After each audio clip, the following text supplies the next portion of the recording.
काय म्हणता मंडळी, तुम्ही एवढे छोटे छोटे वांगे कधी भाजी मंडळीमध्ये पाहिले आहे का? नाही ना. तर मी एवढं याचं एवढं मोठं कटोरं, एवढे छोटे छोटे वांग्याचं एवढं कटोरं घेतलेलं आहे, ती फक्त 10 रुपयामध्ये. तर चला आज तुम्हाला रेसिपी दाखवते वराडी स्टाईलमध्ये. त्या अगोदर इकडे मी 2 कांदे घेतलेले आहे चिरून, खोबरं घेतलेलं आहे चिरून. तर आता आपण याचं वाटण करून घेणार आहे. तोपर्यंत इकडे आपण याचे वांग्यांचे असे 4 काप करून घ्यायचं आहे. मिठाच्या पाण्यामध्ये टाकून ठेवायचं आहे, जेणेकरून ते काळे नाही पडून जाणार. त्याच्यानंतर इकडे वाटण तयार करून घेतलेलं आहे. तर पाहू शकता तेल ठेवलेलं आहे गरम करण्यासाठी. वाटणसुद्धा तयार आहे.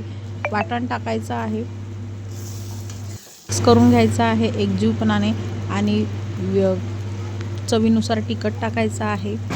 त्यानंतर आपण 1 चम्मच हळद टाकायचा आहे.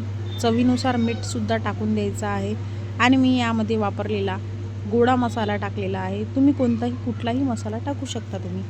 तर पाहू शकता मसाला टाकला, त्याच्यानंतर मिक्स करून घ्यायचं. त्याच्यानंतर लगेच ही वांगे टाकून द्यायची आहे.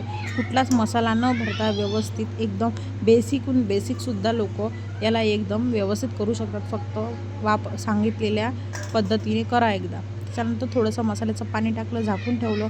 लगेच गरम पाणी, सगळ्यात महत्त्वाची गोष्ट म्हणजे गरम पाणी. गरम पाण्याने भाजीची चव जात नाही आणि एकदम टेस्टी चवीला लागते. आणि त्याच्यानंतर गरम पाणी सोडून द्यायचं आहे. थोडा वेळपर्यंत शिजून द्यायचं आहे. तर पाहू शकता तुम्ही उकळी आली की लगेच भाजी तयार आहे. इकडे 2 ते 3 उकळ्या आल्यानंतर त्यानंतर वरून कोथिंबीर टाकायची आहे आणि तयार आहे. माझ्या घरी तर एवढी टेस्टी आवडली ही भाजी, बोटं चाटून खाल्ली. पूर्ण संपली होती भाजी, थोडीशी राहिली नाही. भाजी खूपच टेस्टी झाली होती.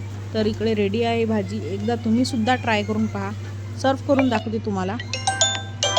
केल्यानंतर अशी काही दिसत आहे भाजी, एकदम टेस्टी वराडी स्टाईलमध्ये, विदर्भ स्टाईलमध्ये, एकच नंबर. तर या मंडळी तुम्ही पण जेवण करायला छानपैकी आमरस, वांग्याची भाजी, भात आणि चपाती, या मंडळी जेवण करायला एकदम वराडीमध्ये.